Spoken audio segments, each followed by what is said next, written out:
Hey, this is Dave with Taboo Customs. Today in this video we are going to be taking a look at and installing a set of our 84 to 96 Jeep XJ taillight boxes and a set of lights.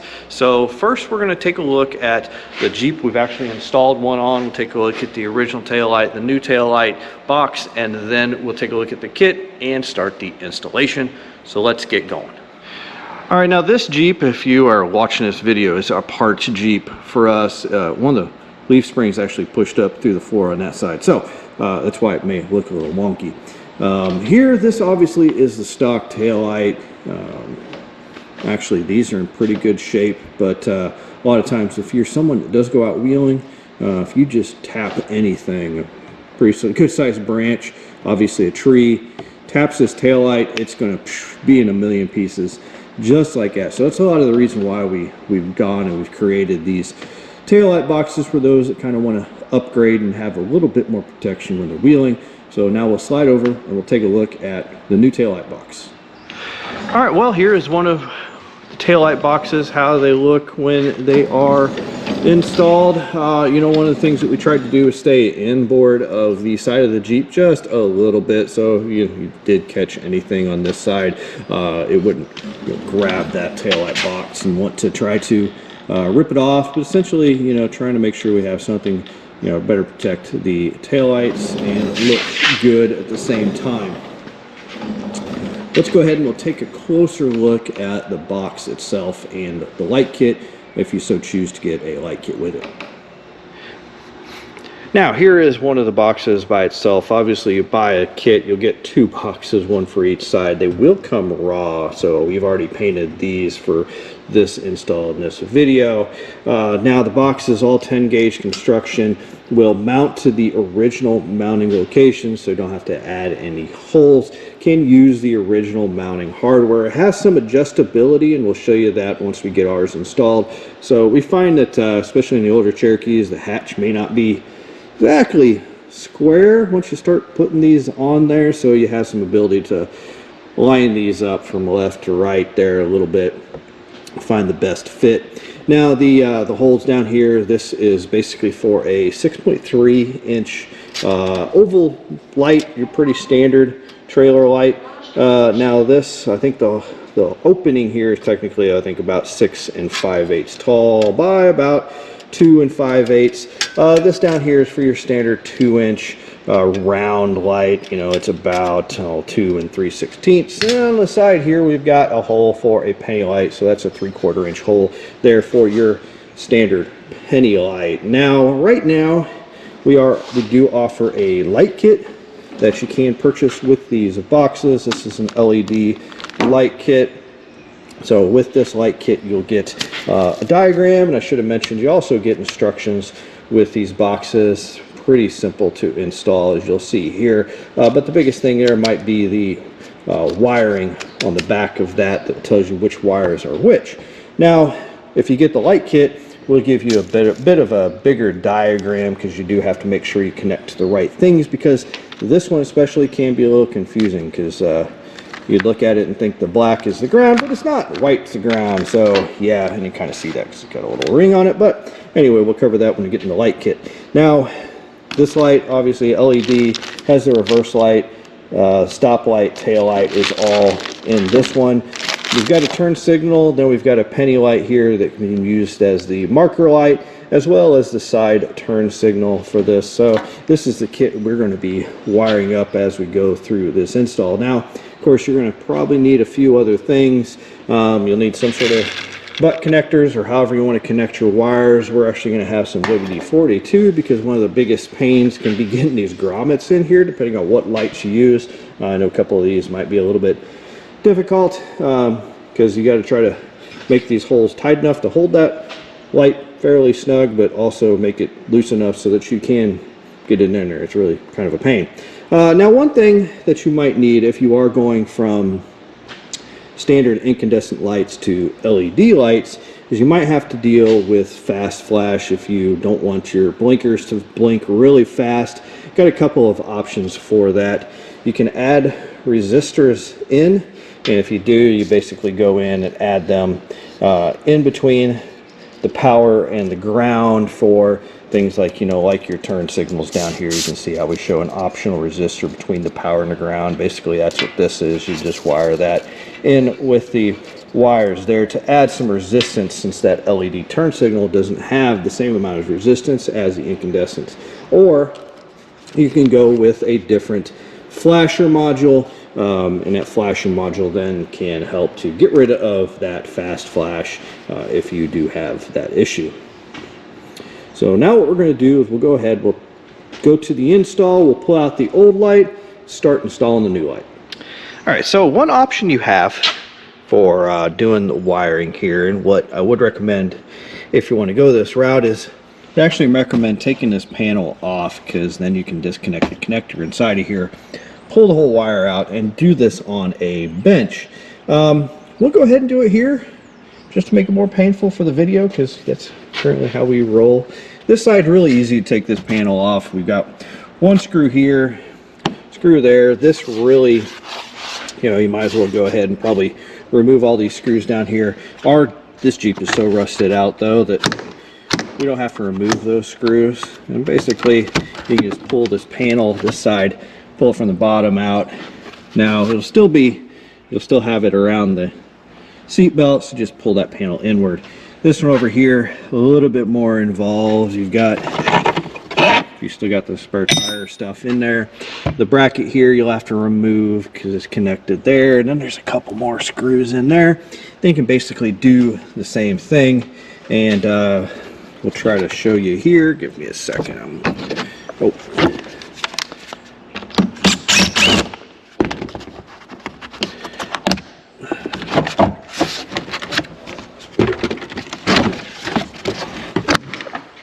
Actually right up here, the connector, that little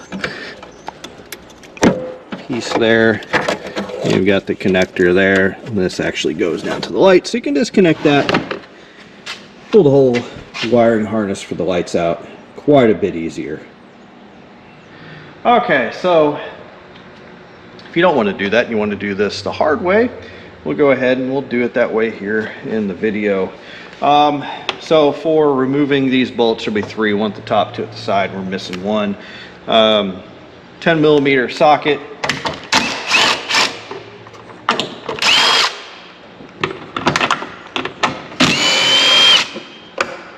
Usually come out pretty easy.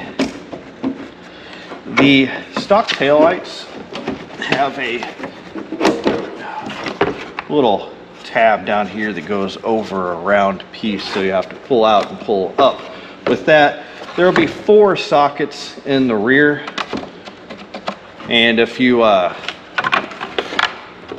worried about your wiring, you can look at these sockets and obviously line them up with the different sections. The top one's going to be the brake light and the tail lights. This second one here of the bigger ones is going to be your turn signal, and the very bottom is going to be your reverse lights. Then on the side here, and basically you just turn those counterclockwise to pull them out. Same thing here with the side, and this is just, you know, the side marker light there. Now we can set this off to the side. Hopefully your Jeep isn't like ours here and someone has been into the wiring, and we could see this. We saw this on the other side, so I don't know if they had different lights in here at some point. Almost had to have had different lights, because every single, that or all 3 sockets on both sides went bad. I don't know. Yeah, there's butt connectors in here already. Shouldn't be like that. But anyway, I digress and we will move on. Right now I need to go get my wiring diagram, and then we'll start talking about setting up the taillight boxes themselves. Go for it. Now, if you're using the lights that we currently sell, there's one oddity with this stop tail turn light. And we will actually install this light first before we start wiring. And the reason for that is that for some reason they've got a connector for most of the wires, but the reverse light is hardwired. Now, You could put a butt connector on here, or not, excuse me, not a butt connector, but connector to basically be able to unhook this spade connector or something. But this is the power wire, so you do have to make sure that it's not something that something that is well protected, because if it touches anything else, it could short out, and we don't want that. We don't want to cause more problems. So what we're going to do though with this one is I'm going to go ahead and drop the light, because that's the best thing to do with brand new lights. We'll pull the light out. We're going to go ahead, we'll install the grommet into the tail light box first. Now when you do that, you have to make sure and push it all the way down so that the edge, and it'll flare out a fair amount on the outside here. And this is where the WD-40 can come into play. And also make sure that like you don't keep these out in the cold. Say they're not going to flex real well. You'll have a, oh, that's nice. WD-40 don't want to work. Now we'll just spray it everywhere. Why not? So with this oval light, we found kind of the trick to these is don't try to put them in from top to bottom. Put it in on the side first.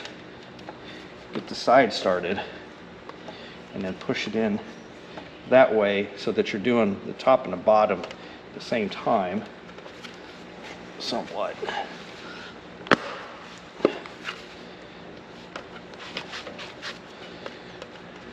And there you go, there's the oval one. And then this 2-inch light, we're going to go ahead and we're going to put it in now, partially because also this one, if you're fighting it, because you can actually fight this 2-inch light too. Now this one's a little different because like the edge on it is very sharp, so you definitely got to put the grommet in first.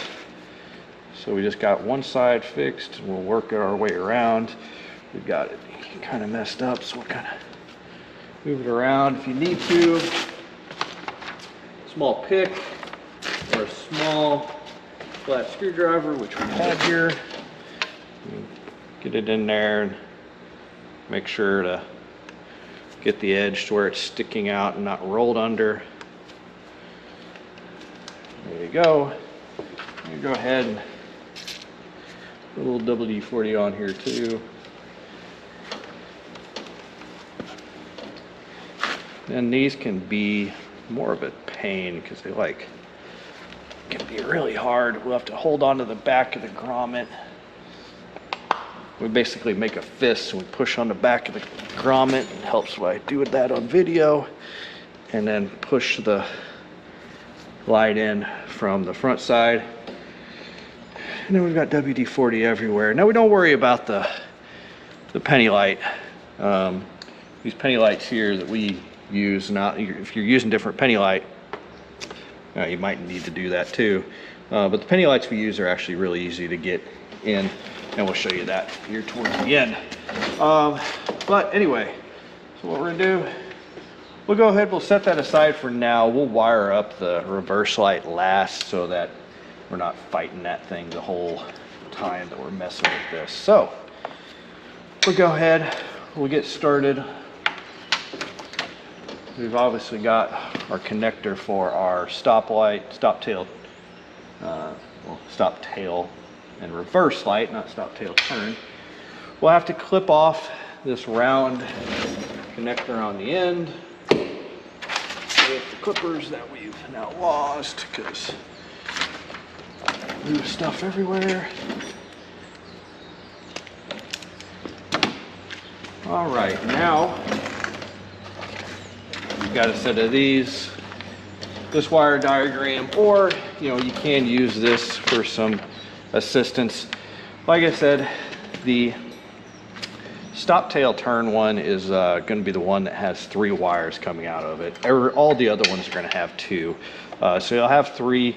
Ours obviously has been modified, so we'll have to cut it way back right there, and I wish I knew where I put my clippers. And you could do this one by one if you wanted, but looking at it and comparing it to our wire diagram, all the wires match. So we're going to go ahead and clip all these off for now, just for that one socket. And basically on that socket here, we've got a white with tan wire, which is the brake light power. We've got the blue with red, dark blue with red, which is basically tail light power. And then we've got a black, and the black is going to be ground. There's going to be several grounds throughout these. I think actually each of these connectors has a ground on it. It's all the same ground, honestly. You could technically wire them, I guess, to one, but we're not going to do that. In the end, we are going to be left with an extra ground in our setup, because this reverse light, since the reverse light we're using is part of our larger 6-inch light, that reverse light already has a ground, because we're going to ground it up here through the brake tail light wires. So anyway, so let's get to working on that. We'll actually go ahead and do the ground first, because like I said, it's a little bit weird on our light. It's not actually the black wire. It's actually the white wire that we just clipped that end off of. So we're going to go ahead, we're going to clean that wire up. We clean our ground here. And for ours, we use these heat shrink solder connectors, and I'll show you one of these a little bit closer in a second. We like these mainly because if you see these crimp style butt connectors, a lot of times we see these pull apart or they get corrosion down in them. These here are very dirty down inside, just very dirty Jeep. So this helps to really seal it up. I know some people don't like these, but a lot of people don't like those either. So kind of 6 one way, maybe half a dozen another. But for our purposes over the years, we've preferred to go to these versus the crimp style.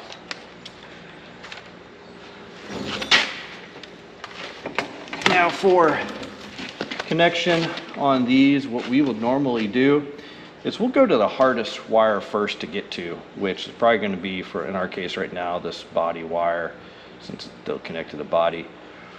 We'll stick this on there where we want it. We run our heat gun at a fairly high heat. I think we've got it about 700 to 790 right now. Get the connector where we want it, and then we'll melt this end here. We aren't trying to get over to where the bare wire is. We're just trying to melt that around the existing wire just to get it stuck there, so that it's not going to go anywhere as we go. And we put our ground wire from the light on it. Make sure we get them close together, basically get them where they're crossing,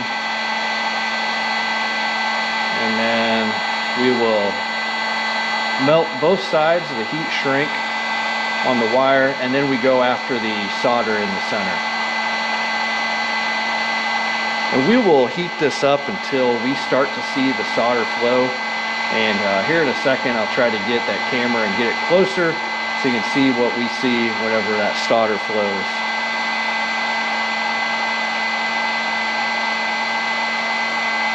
Because typically what you'll see is spots get really shiny, and that's that solder flowing out of that collar in the center. Then you'll need to hold it for a few seconds afterwards, because I mean, it's all going to be kind of gummy. You need it to start to harden and solidify before you go letting it go. You can easily pull them apart, but it should only take a few seconds to get there, and then eventually you'll be able to just let it go. Now for our light kit, as far as these other two wires on the lights that we have, the red is the brake light power, the black is actually our tail light power. So for the tail light power, and you'll notice that when you get to the marker light, it also for the power has a dark blue with red. That's because it's the same circuit. So you could technically just use one of those and wire it to both, but no need to really do that. But anyway, we'll go ahead, we'll get those wired up, and we'll come back, we'll talk about the next few connectors and get everything going. All right, so we'll try to show you here the solder flowing if we can. Might be hard to see on the video. I don't know. So we're basically, making sure we're crossing the wires there. Getting it to where the solder is going to be covering both. Like I said, we'll do the heat shrink on the insulation wires first, and then we'll come back and we'll hit the center here. It will take several seconds, especially depending on the type of connectors you're buying, the brand. We'll put a link in the description of the kind that we typically are buying and using. But we're looking here at the edge of that band and trying to see, well, there we go, we see the solder flowing out, and typically it'll flow out all the way to the edge of the insulation. And like I said, we'll have to hold it here for a few seconds, let it all solidify so it doesn't pull apart.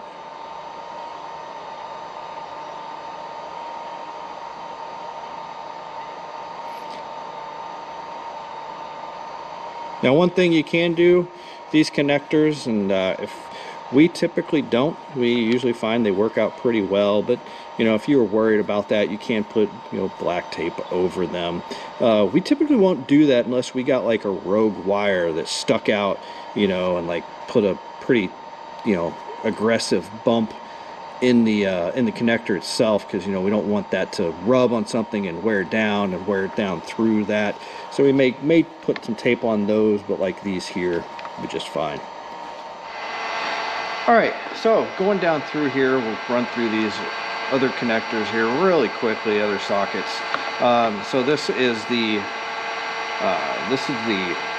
turn signal socket. We've got a tan wire, looks almost, I guess, brown. Not to be confused with the one that is actually brown and light green, because there is one. Now this one is actually a darker brown. But the turn signal is going to have a tan and black. So black is your ground. We've got the reverse light, which is going to be brown with the light green stripe, and then black, where brown with light green stripe is your power wire. Black is obviously your ground. And your marker light, which, as I mentioned earlier, dark blue with red stripe, and then black, which is also, again, your ground, and then your power is that blue with the red stripe.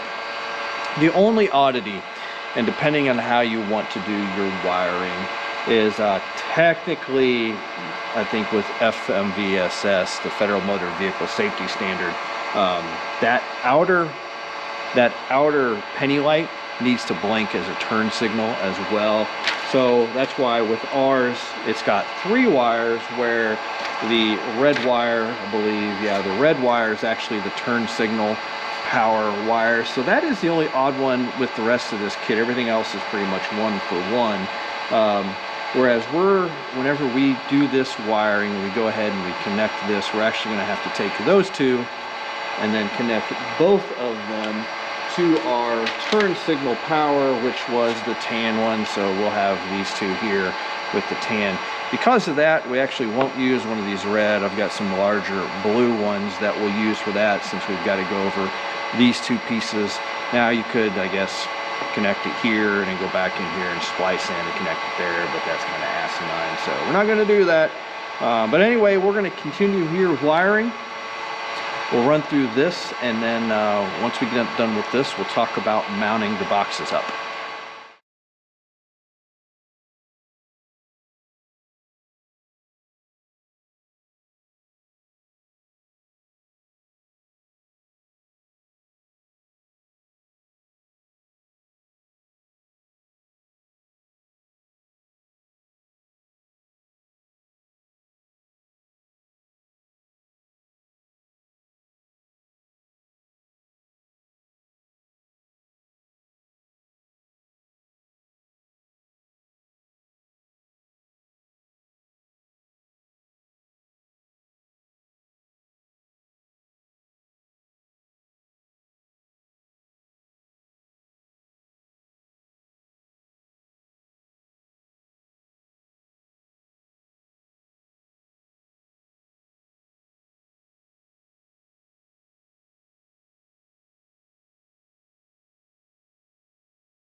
All right, so now we've got to check the alignment after you, and I don't know if I've mentioned this because my GoPro is just having so many problems, but we need to double check, make sure your wiring is all correct. So we go in, check the brake lights, tail lights, reverse lights, turn signal, all that good stuff. Now we're gonna go ahead and we're going to do some alignment. So what we're gonna do is we're gonna loosely put in the bottom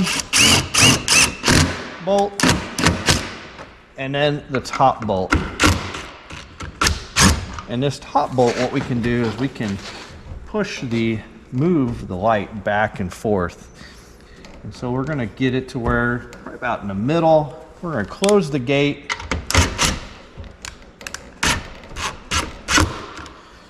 Look out here, see if we like that. It's not too bad. We'll go ahead,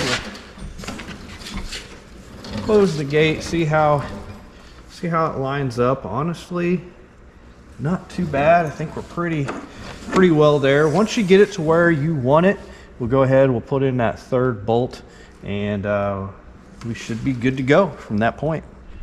All right, taking one last look at the light kits here. Headlights are on, so the tail lights here are on. So if you're looking for a set of these light boxes, visit taboocustoms.com. We'll put a link in the description. We thank you for watching. As always, a like and subscribe is greatly appreciated.